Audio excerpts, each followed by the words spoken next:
Sahabat, pernahkah kita merasa lelah dengan dunia yang terus berputar tanpa henti ini?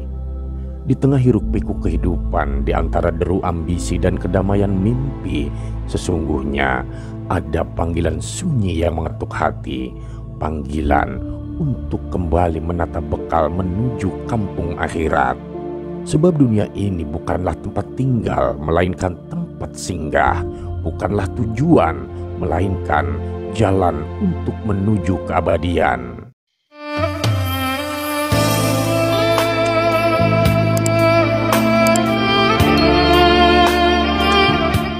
Assalamualaikum warahmatullahi wabarakatuh.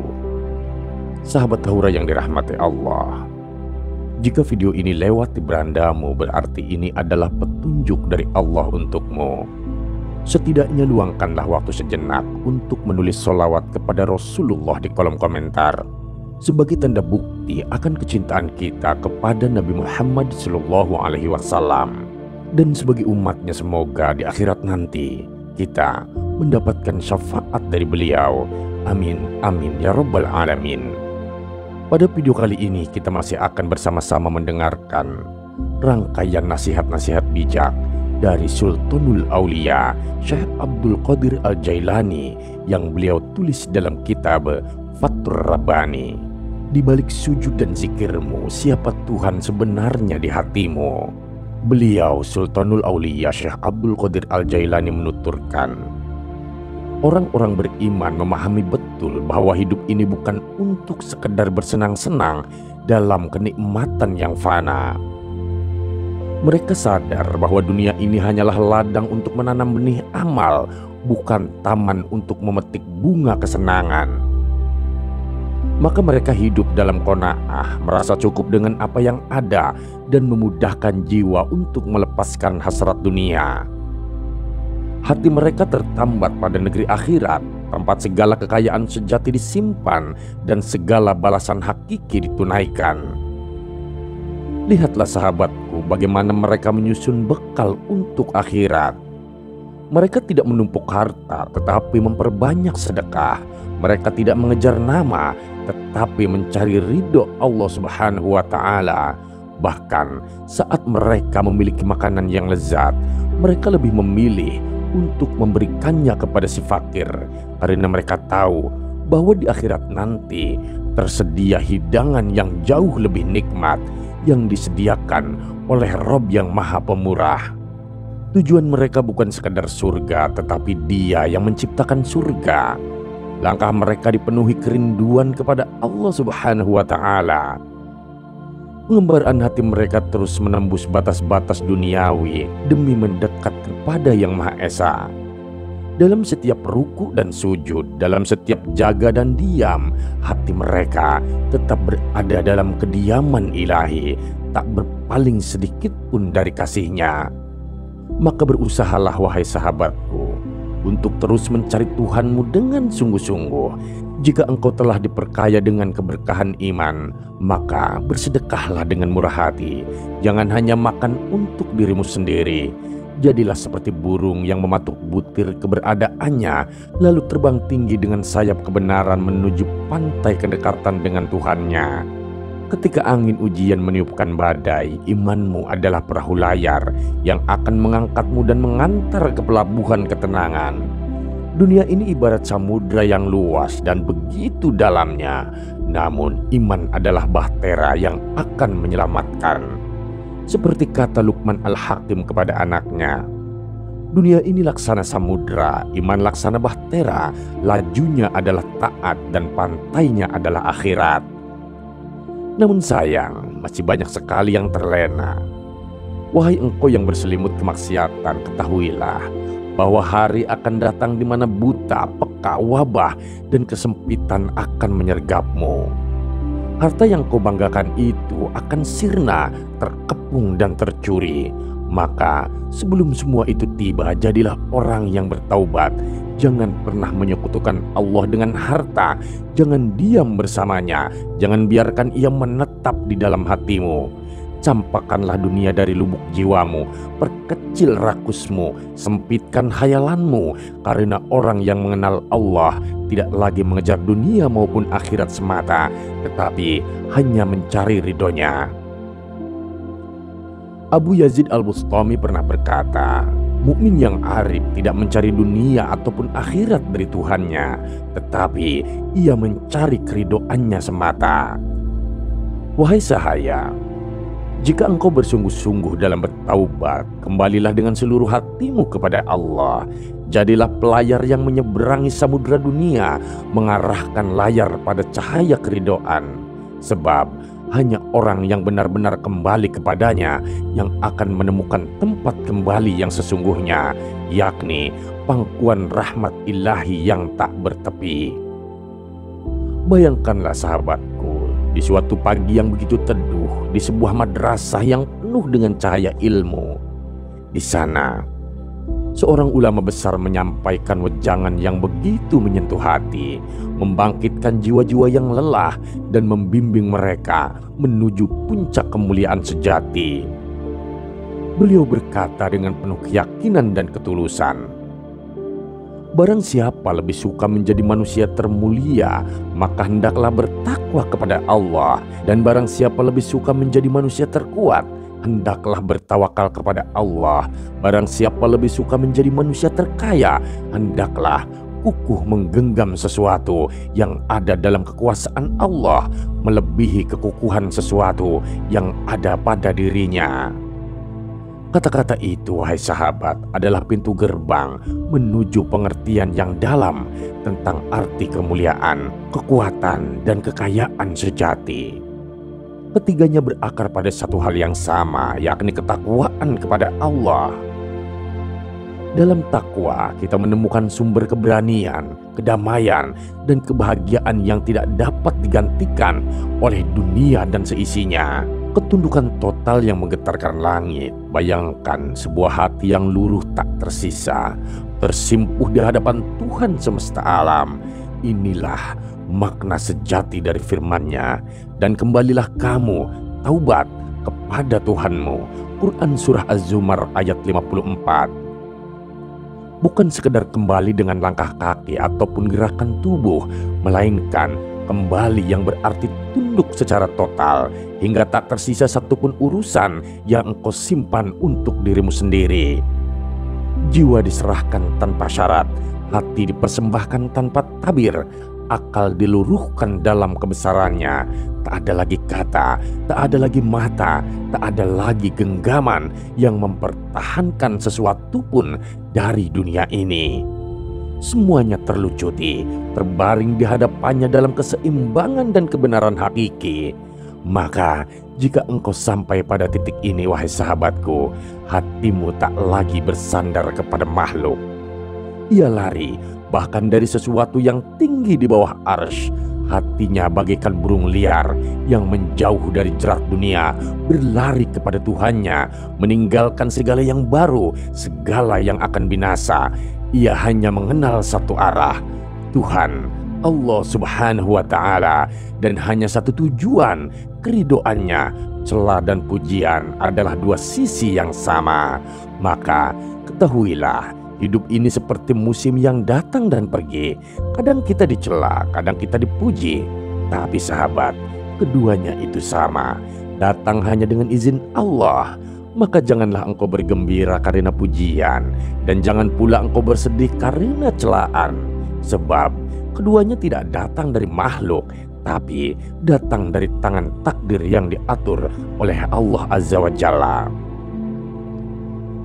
Jika engkau sudah memahami hal ini, maka lenyaplah kecintaanmu terhadap makhluk. Engkau tidak lagi mencinta karena cinta, dan tidak pula membenci karena marah. Yang tersisa hanyalah belas kasih yang mengalir lembut layaknya air, memeluk semua yang lemah dan mendoakan yang terjatuh. Ilmu tanpa amal adalah kemuliaan yang ditolak langit, wahai sahabat. Apa artinya ilmu jika tidak diiringi dengan pengamalan? Ia bagaikan cahaya yang enggan menyentuh bumi. Allah merendahkan ilmu yang tidak diamalkan. Engkau belajar, engkau mendirikan sholat, berpuasa, Tapi semua itu hanya agar manusia melihatmu, memujimu, dan memberimu harta kekayaan. Dan memang itu engkau dapatkan. Namun saat malaikat maut datang, semua pujian dan harta itu akan sirna. Kuburmu akan menjepitmu. Ketakutan yang tidak pernah engkau kenal sebelumnya akan menyergap dirimu. Tidak ada lagi makhluk yang membelamu. Tidak ada lagi kekayaan yang bisa engkau genggam. Dan semua perhitungan akan kembali kepadamu. Bukan kepada mereka yang pernah memujimu. Bukan kepada mereka yang dulu mencintaimu karena ibadah palsumu. Tapi kepada engkau sendiri. Wahai para pecinta dunia, kemanakah engkau melangkah? Wahai kamu yang memunggungi kebenaran, yang mengejar dunia dengan penuh gairah, yang mencintai apa yang diharamkan Allah, apa sebenarnya yang engkau kejar itu? Di dunia kau seperti pekerja keras, tapi di akhirat engkau akan dilempar ke neraka. Sebab ibadah yang kau lakukan bukanlah jalan menuju Allah, melainkan panggung pertunjukan untuk manusia. Ketahuilah, para wali, para abdal, mereka adalah orang-orang yang tulus. Mereka menjadikan ibadah sebagai jembatan dalam menuju Tuhannya, bukan sebagai alat untuk pujian. Ulama yang sejati adalah khalifah Allah di muka bumi ini. Merekalah pewaris para nabi. Mereka hidup dalam kesunyian, tapi hatinya penuh dengan cahaya. Mereka bukan seperti engkau, wahai orang-orang yang gila pujian, para penjilat dunia yang hanya pandai di lahir tapi dungu di batin. Apa yang ada padamu, wahai hamba? Apakah Islam hanya sebatas nama? Apakah syahadat hanya sekedar ucapan di bibir? Tidak, sahabatku. Syahadat adalah kerangka yang hidup. Ia bukan sekedar kalimat yang engkau ucapkan di pengajian, tapi harus mengakar hingga ke relung hati. Engkau berkata, tiada Tuhan selain Allah, tapi di hatimu engkau takut pada banyak Tuhan, pemimpin, kekuasaan, jabatan, dan kehormatan manusia. Itu semua adalah Tuhan-Tuhan kecil yang engkau sembah tanpa engkau sadari. Lalu di mana letak kejujuranmu? Di mana pengakuanmu yang sejati itu? Sahabatku, Islam bukan sekedar pakaian, ia adalah hidup yang utuh. Ia adalah jalan yang mesti dilalui dengan ikhlas dan keberanian. Maka janganlah engkau mengaku Islam jika engkau masih takut kepada makhluk lebih daripada takut kepada Allah. Jangan engkau ucapkan la ilaha illallah jika hatimu masih sujud terhadap dunia. Perjalanan ini belum usai, sahabatku. Masih panjang jalan yang harus kita tempuh. Ketegaranmu atas usahamu, perniagaanmu, daya dan kekuatanmu, pendengaran dan penglihatanmu, semuanya engkau jadikan Tuhan. Kau agungkan tanpa engkau sadari. Engkau bersandar pada kemampuanmu, pada pendapatmu, pada makhluk yang fana, seolah merekalah sumber manfaat dan mudarat. Sementara zikirmu kepada Allah hanya berhenti di bibir saja, tak menyentuh sampai ke relung hati. Ketika diingatkan engkau gusar, ketika ditegur engkau marah, padahal iblis pun dahulu sujud, namun hatinya ingkar. Maka apa makna sujud jika hatimu masih menyembah selain Dia? Wahai sahabat jiwa, kuatkanlah ucapanmu ketika kau berkata, la ilaha illallah, tiada Tuhan selain Allah, dengan penuh penafian terhadap segala yang engkau jadikan sandaran. Hapuskan semua keberadaan semu dalam hatimu, lalu tegakkan illallah, hanya kepada Allah, tiada yang lain. Janganlah engkau mendua dalam keyakinan. Meski lisanmu mengucap tauhid, namun hatimu masih takut pada manusia, masih berharap pada pujian, masih gemetar pada ancaman dunia. Jika engkau benar mengucapkan la ilaha illallah, maka hendaklah ia keluar dari lubuk hatimu yang terdalam, bukan sekedar lafaz yang indah didengar, tapi pengakuan yang mengguncang jiwamu. Tundukkan seluruh anggota tubuhmu padanya, sibukkan dirimu dengan hukum-hukumnya di lahir, dan penuhi batinmu dengan mengingatnya. Biarkanlah pujian dan cela itu datang silih berganti, Biarlah dunia memalingkan wajahnya darimu. Selama Allah menetap dalam hatimu, engkau tidak akan pernah goyah sedikit pun. Orang yang mengenal Allah akan merasa malu kepadanya. Ia menjaga lisannya, menundukkan pandangannya, memperbanyak tangisnya. Ia bukan sibuk mengumpulkan pujian, melainkan sibuk menyesali kelalaian masa lalunya. Ia tidak sibuk mencari nama, tapi mencari ampunan, karena ia tahu hidup ini fana dan setiap langkah akan dipertanggungjawabkan. Allah Subhanahu wa Ta'ala berfirman, "Sesungguhnya Tuhanmu kuasa melaksanakan apa yang dikehendakinya." Quran Surah Hud ayat 107. Dan di dalam ayat yang lain, dia tidak ditanya terhadap sesuatu yang diperbuat, dan merekalah yang akan ditanyai. Quran Surah Al-Anbiya ayat 23. Maka siapa kita sahabat yang begitu sombong memperdebatkan takdir, mempertanyakan keputusannya? Adakah kita lupa bahwa hidup ini bukan tentang kehendak kita, tapi tentang kehendaknya? Apapun yang menimpa kita, apakah manis ataupun pahit, semua datang dari tangannya dan semua memiliki tujuan. Duhai betapa banyak orang yang tertipu oleh dunia. Mereka berjuang siang dan malam, menguras tenaga, mengejar keuntungan, membanggakan amal dan perniagaan, padahal hatinya kosong dari Allah Subhanahu wa Ta'ala. Mereka berzikir namun tidak hadir dalam hati. Mereka bersujud namun tidak merasa kecil. Mereka berseru namun tidak berserah. Mereka menyebut namanya namun menyandarkan harapan pada makhluk. Lalu ketika bencana datang, mereka menuduh takdir, padahal merekalah yang menutup pintu kepadanya. Nabi Muhammad SAW bersabda, "Aku adalah orang yang paling mengenal Allah di antara kalian, dan aku pula yang paling takut kepadanya di antara kalian." Maka semakin dalam seseorang mengenal Allah, semakin besar pula rasa takut dan malu dalam dirinya. Ia tidak silau pada dunia, tidak terpikat oleh akhirat, bahkan tidak terbuai oleh surga. Ia hanya mencintai Allah karena Allah, bukan karena imbalan ataupun rasa aman. Ia mencintai dengan cinta yang suci, yang tidak mengharap balasan, yang tidak mengenal pamrih.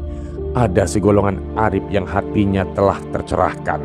Mereka melihat segala rahasia tersimpan di Lauhul Mahfuz, namun mereka diam. Mereka tidak bersuara, tak menyombongkan diri, tidak menampakkan keistimewaan mereka. Bagi mereka, emas dan debu adalah sama. Pujian dan hinaan tak berbeda. Surga dan neraka hanyalah ciptaannya. Mereka berjalan ringan, namun cahaya Allah tampak di wajah mereka. Dan siapapun yang melihat mereka akan mendapatkan manfaat. Bukan karena mereka hebat, tapi karena kehadiran Allah nyata dalam diri mereka. Sungguh, orang-orang seperti ini bukan sekedar hidup, mereka menyala dalam rahmat-Nya. Dan kita, wahai sahabat, kita yang masih berjalan terseok-seok di jalan ini, janganlah lelah dalam melangkah. Jangan pernah merasa terlalu hina untuk kembali. Jangan mengira bahwa cinta Allah terlalu tinggi untuk diraih. Karena sejauh apapun kita pergi, ketika kita kembali, Allah telah lebih dulu menantimu. Mari kita ucapkan dengan tulus dari hati yang penuh kerinduan, "Ya Allah, berilah kami kebaikan di dunia dan kebaikan di akhirat, dan lindungilah kami dari siksa neraka. Rabbana atina fid dunya hasanah wa fil akhirati hasanah wa qina adzabannar." Amin ya rabbal alamin. Terima kasih sahabat sudah menyimak video ini sampai dengan selesai. Semoga bermanfaat bagi kita semua. Saya doakan sahabat semua dimasukkan ke surganya Allah Subhanahu wa Ta'ala. Amin ya rabbal alamin. Nantikan kembali konten-konten penuh hikmah dari channel kami, dan terus dukung channel ini dalam berdakwah dengan cara subscribe, share, dan menyalakan lonceng notifikasinya. Salam cinta dari Haura Studio, di mana sebuah nasihat tak sebatas didengar, namun diresapi oleh jiwa. Wassalamualaikum warahmatullahi wabarakatuh.